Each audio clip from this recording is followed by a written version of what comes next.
Bismillah, selamat pagi, salam sejahtera bagi kita semua. Kali ini kita mengupas tentang Marketing 5.0, Philip Kotler, bagaimana tentang book summary-nya, tentang teknologi for humanity, jadi mimicking teknologi dalam kaitannya dengan marketing praktis, yang nanti kaitannya dengan marketing praktis. Kalau di 4.0 ada tentang FOSI, bagaimana ada conversion, creating, conversation, customer activation. Kalau punyanya Bob Clutterbuck juga ada 4C, tapi berbeda dengan punyanya Philip Kotler yang 4.0 4C. Nanti next video kita mengupas tentang itu. Kali ini kita mengupas tentang Marketing 5.0, dan terdapat dalamnya ada penggunaan AI, kemudian sensor, kemudian bagaimana customer itu kita track, memahami customer dari menemukan informasi dari awal, informasi yang sifatnya tentu berbeda dari yang dulu. Kalau secara tradisional, bagaimana produsen atau perusahaan itu membombardir, memberikan informasi berdasarkan setting dari perusahaan. Kalau di sekarang lebih kepada conversation, bagaimana menciptakan positif advokasi. Jadi dalam conversation itu tentu mereka ada namanya, ada 4F: follower, fan, family, friend, dan itu menjadi pertimbangan yang sangat penting dan lebih berpengaruh dalam pengambilan keputusan. Misalnya in-store stimuli, saya ambil contoh, begitu seorang terstimuli dari eksternal yang sebelumnya, misalnya secara tradisional dari promosi atau iklan, misalnya dia ingin membeli sebuah produk menurut brand, menurut price, menurut preferennya, kemudian membeli brand A, kemudian begitu dia di store, di on store, karena conversation tadi, misalnya pengaruh dari grup WA, kemudian Facebook, kemudian mereview, kemudian memberikan ulasan tentang sebuah produk, kemudian beralih kepada produk yang lainnya yang bukan A. Nah, di situ adanya advokasi menjadi penting. Bagaimana positif advokasi itu nanti kaitannya dengan EWM, jadi word of mouth di online, memiliki peran yang luar biasa, karena mereka saling berbagi pengalaman dari seorang yang setelah menggunakan atau mengkonsumsi sebuah produk dan menceritakan, walaupun tentunya tidak hanya positif advokasi, ada negatif advokasi. Bagaimana perusahaan merespon, tentu bagi perusahaan tidak perlu memblokir negatif advokasi, karena negatif advokasi itu akan mendatangkan positif advokasi.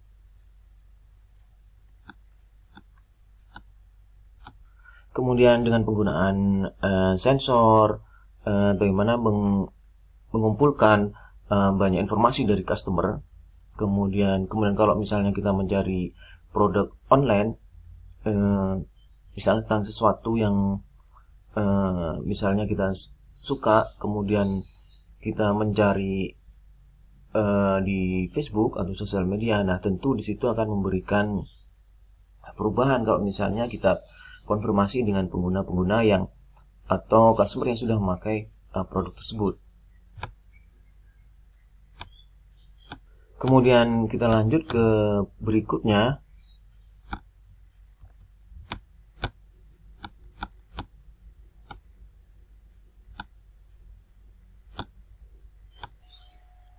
Nah, sepanjang customer journey itu bagaimana men-tracking sebelum customer itu mengkonsumsi sampai dia mengkonsumsi, bagaimana proses awal dia mencari informasi, bagaimana teknologi itu hadir selalu side by side dia untuk misalnya saling sharing, kemudian dan customer, karena customer itu kaitannya dengan komunikasi lebih bersifat horizontal dibandingkan yang sebelumnya, tidak vertikal lagi. Bagaimana saling berbagi dan berkomunikasi dengan customer, antar customer itu sendiri untuk mendapatkan feedback Kalau di counterpart sih adalah conversation itu sebuah ide produk itu sudah melibatkan customer. Dari proses awal untuk ide generation sudah ada customer.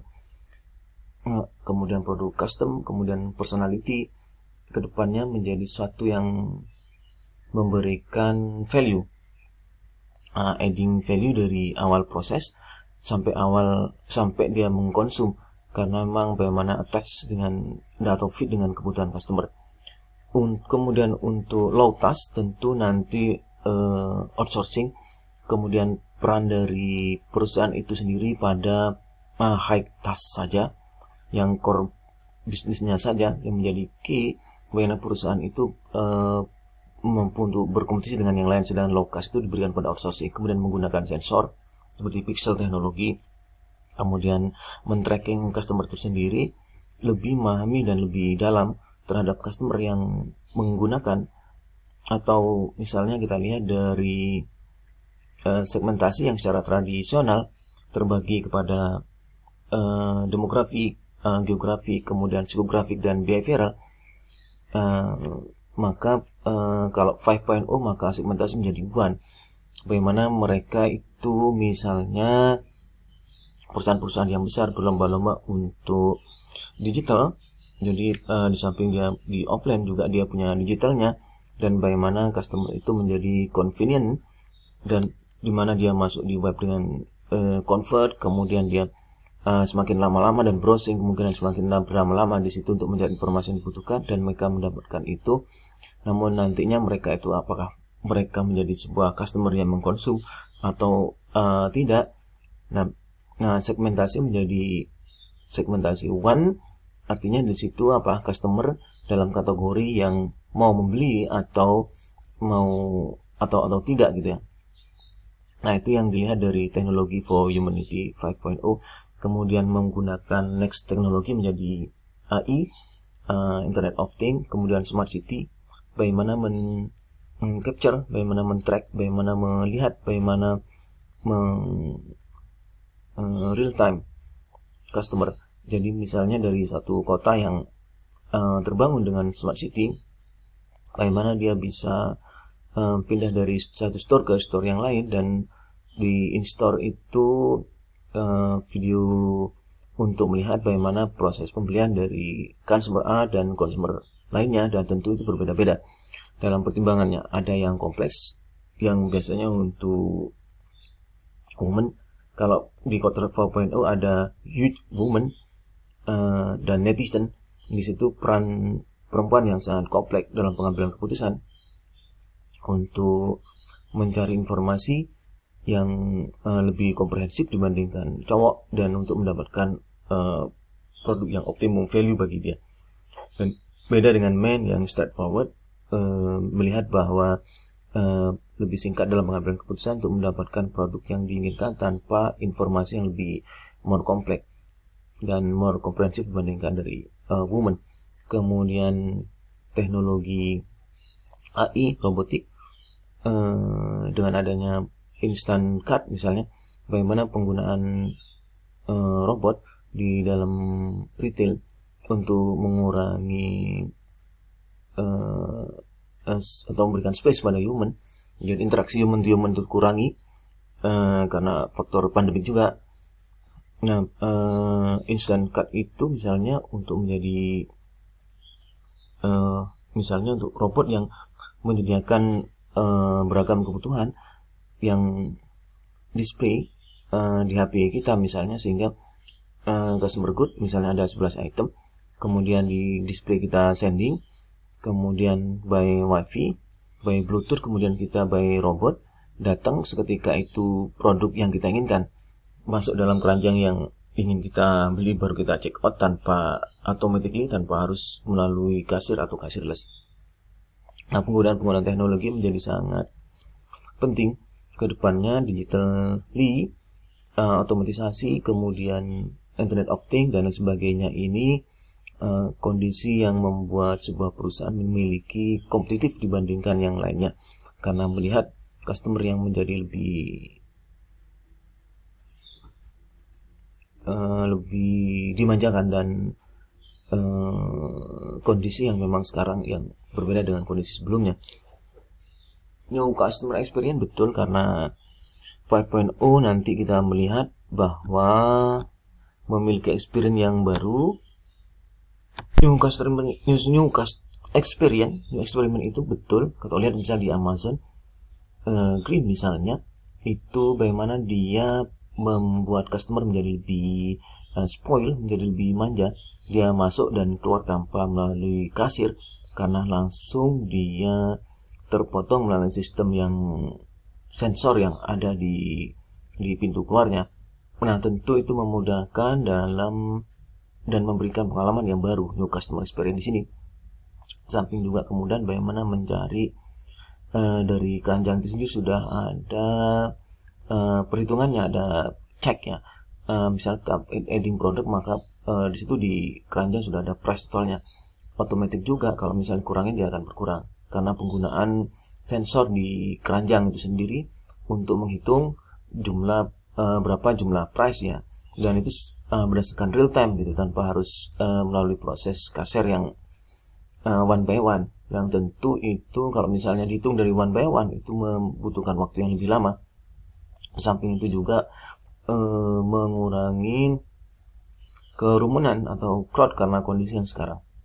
Kemudian aplikasi dari new teknologi yang di atas tadi, misalnya parking, digital parkir, misalnya parkir digital, maka penggunaan teknologi sosial media, kemudian ada cloud untuk men-store dari data, kemudian ada sensor, dan sensor itu misalnya berikan sinyal, kemudian diberikan ke cloud diberikan ke sosial media. Nanti begitu ada driver yang masuk, maka otomatis tahu mana tempat yang masih kosong dan tempat yang sudah penuh di lantai berapa dan nomor berapa, sehingga mengurangi dan membuat efisiensi, reduce time, dan mengurangi delay. Di samping juga itu penghematan terhadap bahan bakar, dan secara jangka panjang tentu terhadap gas emisi yang lebih efisien gitu ya. Seberapa besar cost yang kita habiskan sebetulnya untuk pengurangan gas emisi dan berdampak secara besar terhadap lingkungan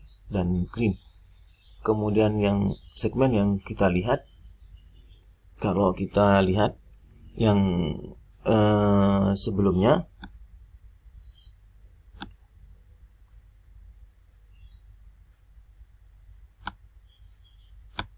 nah kalau misalnya kita lihat di sebelumnya segmen market segmentation itu kita bagi menjadi 4. Jadi ada geografik, demografik, psikografik, dan behavior. Kita lihat di sini misalnya ada kalau geografik di kotanya, kemudian ada populasi, kemudian dan sebagainya. Kalau demografik itu ada usia, kemudian gender, ada income, ada pekerjaan dan sebagainya. Psikografik itu ada value, good, need. Kemudian behavior itu adalah purchasing habitnya gimana dan sebagainya. Bagi customer yang sudah beli, kita bisa lihat pola-pola behaviornya. Nah, ini adalah market segmentation yang memang secara tradisional kita lihat. Kalau misalnya secara untuk yang digital, maka di segmennya one. Kenapa? Karena kalau misalnya kita lihat di sini dengan penggunaan teknologi pixel, misalnya kita men-tracking seluruh journey, seluruh perjalanan customer, dari bagaimana dia menemukan sebuah problem, kemudian mencari informasi, searching for information untuk mendapatkan apa yang dia inginkan sebelum dia mengkonsumsi sebuah barang. Jadi mengidentifikasi untuk bagaimana dia menginginkan apa yang dia inginkan, kemudian dia mencari-cari beragam data di situ yang dia butuhkan. Dan misalnya kalau kita ambil contoh untuk target di sini, salah satu big retail yang ada di US itu misalnya dengan penggunaan segmentasi behavioral yang masih tradisional, itu dia melihat misalnya past purchase history-nya, misalnya untuk personal marketingnya, untuk data misalnya ada, kita lihat misalnya dia memberikan mail coupon for baby. Nah, untuk produk-produk yang baby gitu ya. Nah, kalau kita lihat lebih lanjut bagaimana customer itu kalau segmentasi secara digital itu sendiri menjadi one, bagaimana perusahaan-perusahaan besar itu dia spend budget yang sangat besar untuk digitalnya, digital store-nya, seperti target tadi. Bagaimana agar customer itu begitu dia searching, kemudian dia get in, masuk di webnya atau di app-nya, dia menjadi convenient untuk di sana dan enjoy untuk selalu datang lagi dan re-get into website itu sendiri, dan menjadi sangat penting. Nah, dan poin kelima misalnya WWW era, karena era digital itu di sini tentu bagaimana kalau dari sebelumnya Kotler mengatakan bahwa trade-off mengkombinasikan bahwa perusahaan-perusahaan besar itu tidak semuanya beralih kepada digital, tapi tidak 100% mereka, tapi tidak ada formula apakah 100% untuk digital atau 50% untuk digital, karena pada dasarnya untuk informasi yang beragam, kemudian untuk produk fast moving atau slow moving product, nah itu tentu ada strategi yang berbeda untuk adopsi teknologi.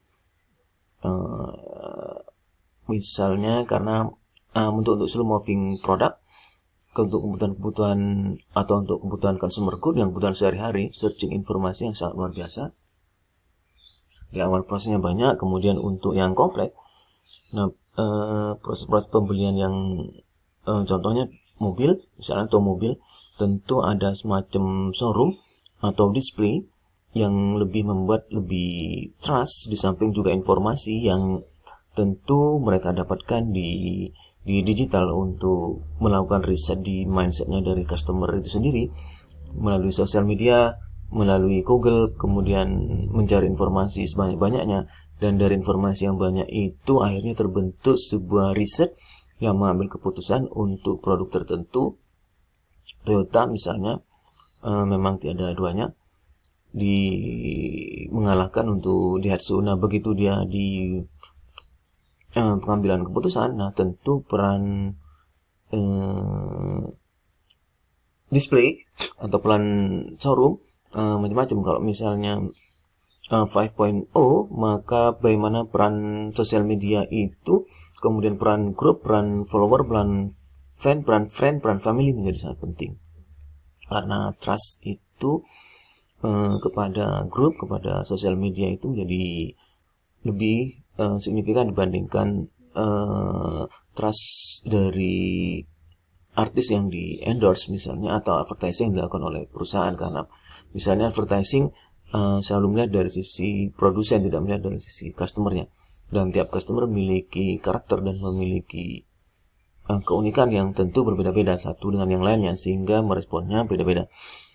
Nah, itu yang membuat bagaimana sekarang itu digital, untuk digitalnya, maka promotion itu bagaimana conversation ya, bagaimana two way antara consumer dengan customer dengan produsen, saling memberikan feedback. Kalau ada negatif maka bagaimana pihak perusahaan merespon lebih cepat untuk meyakinkan customer itu bahwa yang terbaik yang diberikan perusahaan, diberikan customer itu, misalnya ada problem di Toyota handbrake misalnya, kemudian dengan cepat Toyota merecall karena memang ada problem di handbrake sebelum customer. Nah, itu salah satu yang membuat long relationship terhadap customer atau CRM-nya. Nah, di sini berarti customer itu adalah bagian dari, kalau di Kotler 4.0 ya, cooperation, bagaimana customer itu bersama-sama dengan perusahaan membuat sebuah produk yang memang itu fit dengan kebutuhan dari customer, want and need dengan customer. Nah, itu yang membedakan dengan yang tradisional, bagaimana mass product, kemudian dengan ekonomi scale yang cukup besar perusahaan itu, maka dia memproduknya untuk kebutuhan yang massal gitu. Dan kalau era sekarang tentu digital itu peran dari luar biasa gitu, perannya sangat masif, dan untuk sosial medianya. Kemudian dengan era digital ini tentu memudahkan untuk melihat behavior dari customer.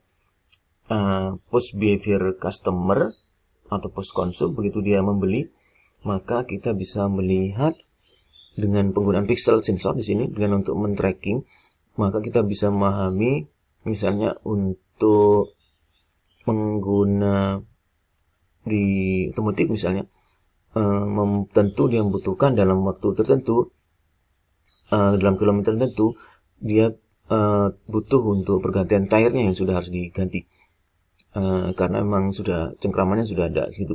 Nah, untuk men-track itu semua tentu dengan teknologi pixel itu sendiri, kemudian di big data dari sosial media, kemudian melihat dari data yang sangat besar tersebut menjadi data yang berarti, dan penggunaan Oracle misalnya, dan memahami bahwa konsumer A ini dalam waktu yang relatif singkat, mungkin dalam bulan ini dia ingin membeli tire, dan kemudian karena tire-nya sudah harus diganti, dan kenapa sudah perusahaan tahu karena dari sosial media, kemudian big data, dari WA, dari Facebook, dari itu semua kita mengetahui dan kita bisa mengcapture bahwa berapa banyak potensi dari market dalam bulan ini untuk kebutuhan untuk pergantian ban.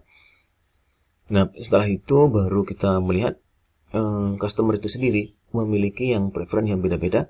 Misalnya dari big data itu sendiri, posting, dari review, kemudian comment itu sendiri akan melihat data yang ada itu, bagaimana data itu membuat lebih gampang bagi marketing untuk memasarkan produk yang fit, produk yang cocok dengan keinginan dari customer itu sendiri. Karena tentu kalau di proses sebelumnya, kalau misalnya selalu saya katakan kalau pupuk dan lain itu tentu bukan salahnya dari customer, tapi salahnya kita yang tidak sesuai dengan kebutuhan dari customer, tidak fit atau tidak sesuai dengan keinginan dan kebutuhan dari yang mereka butuhkan. Pemahaman kebutuhan, kemudian pemahaman preferensi, dan menggunakan big data di era digital itu menjadi sangat penting. Bagaimana yang sebelumnya data itu yang masih useless, bagaimana itu dengan penggunaan Oracle misalnya kita bisa memahami bahwa dengan software tertentu bisa kita berapa banyak market dan potensi market yang ada, dan berapa banyak brand yang kita inginkan, dan berapa banyak price yang kita mereka keluarkan. Kalau melihat dari 4 sinya Porter itu sendiri, misalnya di sebelumnya kita flashback di 4.0 bahwa harga itu tidak terpatok, jadi kaku, misalnya tidak fixed price tapi bisa currency gitu ya, bisa naik turun. Dan ini sudah disebut di dynamic price. Kalau misalnya di industri penerbangan, kemudian industri hotel, nah misalnya itu kalau peak season gitu kan, Sabtu Minggu harganya naik untuk hotel, kemudian untuk aviasi juga, untuk yang jalur-jalur yang besar misalnya Surabaya Jakarta, itu harganya lebih mahal dibandingkan jalur-jalur yang enggak. Terima kasih.